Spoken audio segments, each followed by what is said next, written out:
Ladies and gentlemen, we were taking the break, and I know it was a while. I'm sorry for that. We were taking the break where I was thinking about this case, and I was thinking about all the things that the defendant did intentionally. And I thought about what I find to be the best possible evidence that the defendant is guilty. And that was the last question I asked. Remember what the last question I asked him was? The last thing I said to Mr. Brown, when he was on the witness stand, was, how long did you intend to stay there? What was his response?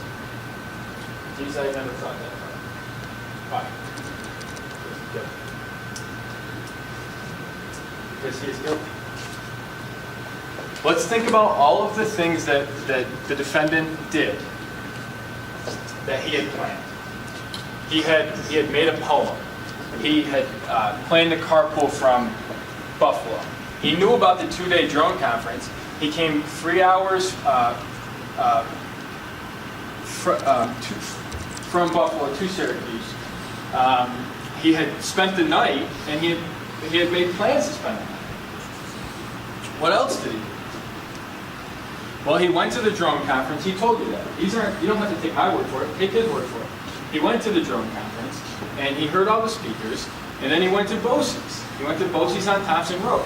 He walked from Bosie's on Thompson Road to the 174th attack going on East Malloy Road. Then he protested on the grass. What did he bring with him? What did he bring with him? He brought with him fake blood. Let's think about that for a second. He planned enough to bring fake blood with him. He knew how to make fake blood. What did he say? He said it was some glucose water, chocolate, and red dye. He knew all those things. He planned to do it. He planned to do that. He brought the blood with him, and then he covered it all over himself. He went even as far to find someone to tape him. The witness that you heard tape him, that movie that we kept showing, where he was laying on the ground, that video, that woman, he got her. He went out and got her. Say, make sure you tape him. Why? Because he knew what he was going to do. He planned it. And he covered himself with blood. Right? What else does he do? Well, let's watch the video. And ladies and gentlemen, I know you've seen this video and you've probably seen it ad nauseum, but I want you to pay real close attention to the audio. Remember, I talked earlier on, I said you're going to hear this, and later on we're going to talk about these 10. Listen to the audio. The audio tells you all you need to know about whether or not the defendant intended to block traffic and intended to block the police cars. Just listen to the audio.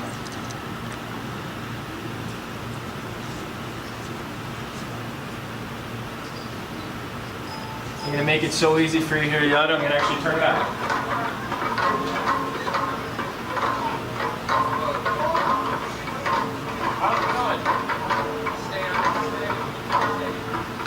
Stay on this side. Stay on this side. Just telling him. He's covering himself with the blood. He's looking around. Looks right. Looks left. Crosses the street. What's he do? That's what the police expect. Turns, and what's he facing right there? When he turns and faces, think about what he's facing. In that moment, right there, what's he looking at?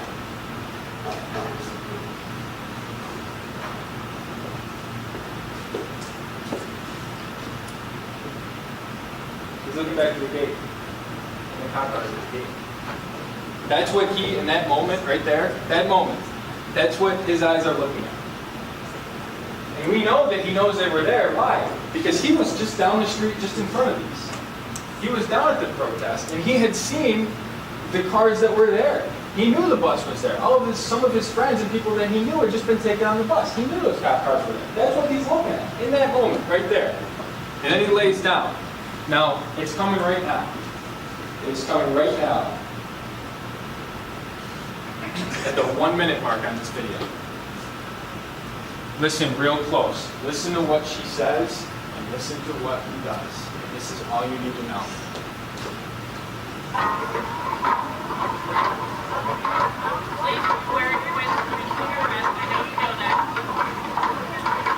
Did you see it? Did you hear what what she said and did you see what he did? I'll show it again. I have the camera obstructing. You want me to move the camera over? Folks can't see. I'm sorry about that. Right. It's okay. Listen to what she says and look what she does. I'll help you out. Please be aware you are risking arrest. I know that you know that. What does he do? Watch his thumb.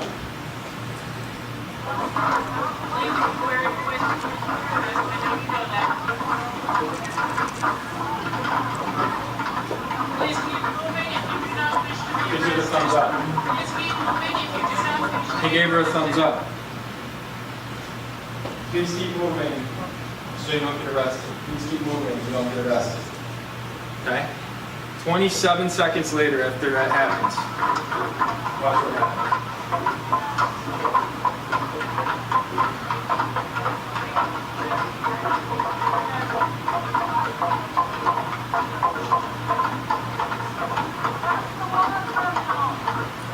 Officer Mason Tracy. It's marching at this point. Ricky Maloff.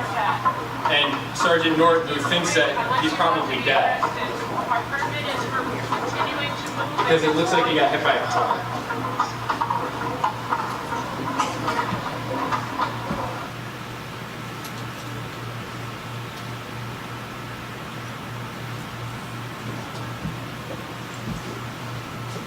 When you go into the jury room, you have to think about what you're looking at. Take that image, him laying on the ground with his thumb up, and what she said. And we know what that means. We heard witnesses testify. Please be aware you are risking arrest. I know you know that. We know what that means. We've heard people talk about what that means. It means to do something to put yourself in harm's way of getting arrested. Just like what it sounds. To do something in an action. You heard what that means. It means to step out and not conform with what everyone else was doing. We know what that means. He put himself at risk to get arrested. Why? We just know he did it intentionally.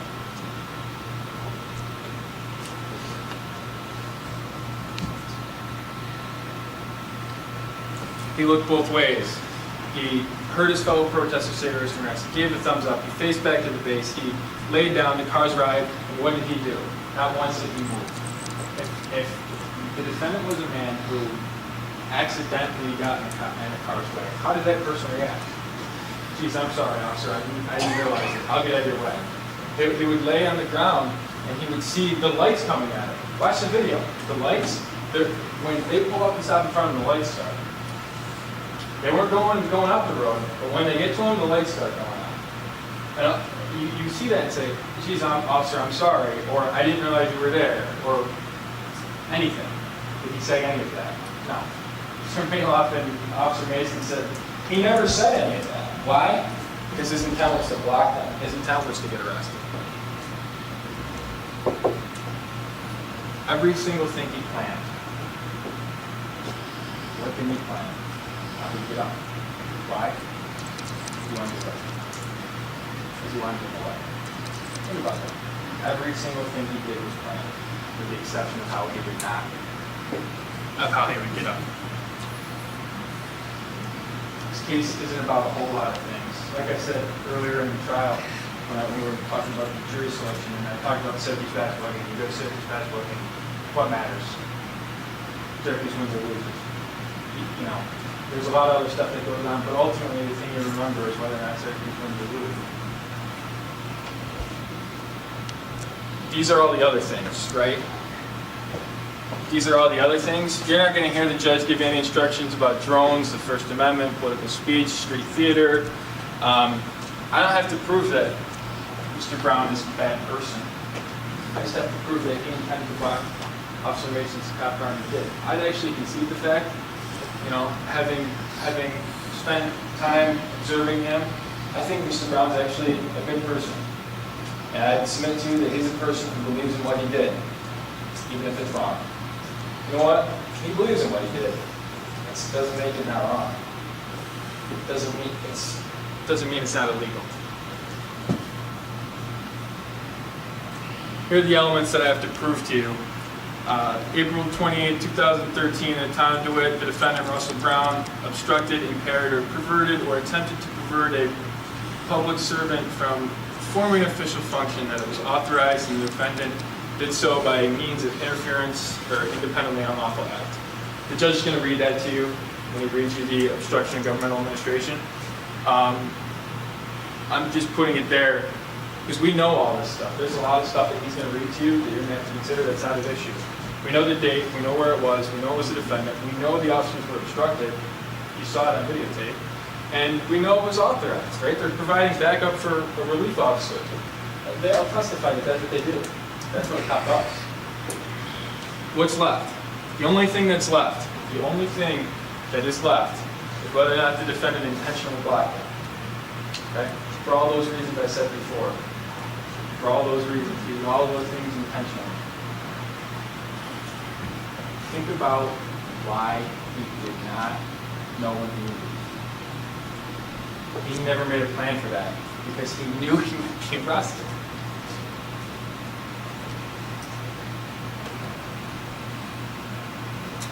I want to take you to a piece of evidence that is in evidence, but I don't think you've seen it. And I was thinking about it last night, and it, you know, it brought. I was actually thinking about it more this morning when Officer Maloff was shown the picture of what the with all the people going into the bus. And remember, the bus was parked there and there were people in front of the bus, and they said, you know when this picture was taken? Or they said, this is what it looked like, right? And she says, yeah, at one point. And I asked her, do you remember what point that was taken? You know, do you know what time that was taken? No. This is when it was taken. Watch. Ready? I want you to pay attention to what the road looks like and what's driving by, right? Now we know that the defendant was arrested 10 minutes and I think it was about 10 minutes from now, right? What was he arrested at? 3:03? 15:03? It's 14:53. And this is all in evidence. You can watch this again if you want. I'm not going to make you watch all hours of it, but watch. What's going on? Public car coming through. Public car coming through. That's not a police car. That's a regular sedan.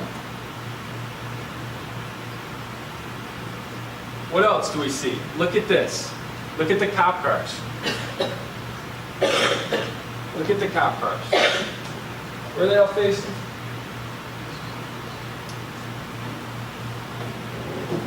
We know the cop cars are here. That's the direction in which Mr. Brown's laying. And here are the cop cars here. We know he looked at these because we saw when he was sitting down, that's where he was facing. That's what he was looking at. It's all in evidence. Watch it. Watch it. Don't get stuck on the 2 minutes of the videos that we watched the whole time. You can take this back and watch it. 14:11, you know where the cop cars look like. You know what the scene looks like. You know this is what he knew because he was standing with these group of people. You know he knew what the scene looked like. He was standing over in this group. By his own admission, he was standing over here.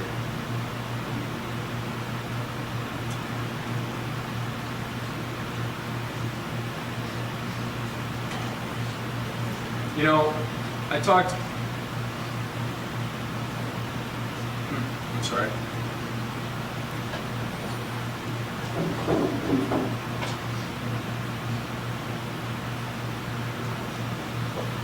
I talked earlier that yesterday, and it seems probably forever from now, that intent could be formed in an instant. And one of the things I talked about was you go to the grocery store and you plan to buy a couple things, and invariably you buy more. Right? You buy, for me, I always go to the hot food thing, and I always get food I shouldn't get, and I get it when I should be getting vegetables, like a lot of that. And I didn't premeditate that. I didn't intentionally pay for it. I put it in my cart. I boxed it up. I picked out exactly what I wanted. I used the spoon to put it in the box. I did all those things. Intent can be formed in an instant. Even if you believe, and I don't submit to you that this is true, even if you think for a second that the defendant might not have known a cop car was coming when he laid out. I submit to you, he knew, okay? But even if you believe that that's not that he knew was going on, if you think for a second that maybe he didn't know, think about the second before Ed Mason gets out of his car. And he's parked in front of Mr. Brown, the lights are on, and Mr. Brown's on the road. Think about that one split second, that moment in time. At that moment, he knew the car was there. He knew he was risking arrest. And what did he do? He laid there. In that moment right there, I'm not even going to show it to you on the screen, you've seen it enough. That moment in time, that moment right there, that's him guilty of obstructing governmental administration and disorderly conduct. I was talking to a friend of mine, and he said to me this past weekend, he said, Jordan, what are you doing this weekend? I said, I'm preparing for my trial. And he said, what's it about? And I told him, that there was protests and, and that someone had laid in front of the cop car. And he says to me, he said a couple of things. He goes, really? And I said, yeah. And he said, well, why is it going to trial? And he says, it seems like it's only a trial. And I said, no, because he's entitled to his regular trial. Mr. Brown's entitled to his regular trial. We're not guilty.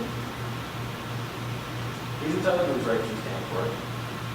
That doesn't mean anything about the evidence in this case. Watch. I'm not going to show it to you again. You've seen it enough. Go back and watch that moment in time where Ed Mason's parking his cop car right in front of Mr. Brown. He's guilty of obstructing governmental administration. And he also asked me, he goes, that seems kind of unbelievable that someone ran in front of a cop car. And I said, I can't think of a greater example of someone obstructing something and ran in front of it. The only thing that I could come to was has anyone seen, I don't know if you've seen Meet the Fockers, and Meet the Fockers, Robert De Niro he has this big, huge RV, and he gets in it and he's mad about something, and Dustin Hoffman is lying underneath the wheels of his RV, and he says, you're not leaving, because I'm going to lay here and make you stay, right? The greatest example of obstructing something would be laying in front of it. Exactly what the defendant did. There are some questions that, of course, can't be answered, as there is with all of human life. There are some things that you'll never have answers to. There's limitations on where the cameras can see, right? Because they weren't facing that direction. We don't know exactly the second Ed Mason got in his car. We don't know exactly the second Brigham Young left after Scott. We don't know exactly the second that they turned him off. We know what they told you, and I submit they're worthy of your belief. The defendant tried to poke some holes in what they might have remembered and whether or not they could be believed. What else do you know? How many times has she parked her car since then? How many times has she handcuffed people since then? It's a routine thing for her. She's a cop. That's what she does for her. How many times has she seen someone lay in front of her? Just one time. She's going to remember every minute of that because it never happens. I submit to you, they're worthy of your belief and you should find the defendant guilty. There are holes in this case, as there will be holes in everything. There will be holes in everything. There's holes in that picture.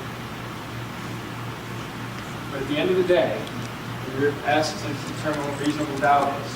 Whether you can reasonably say something, whether you're not sure you did it. There's doubt as to what that picture is.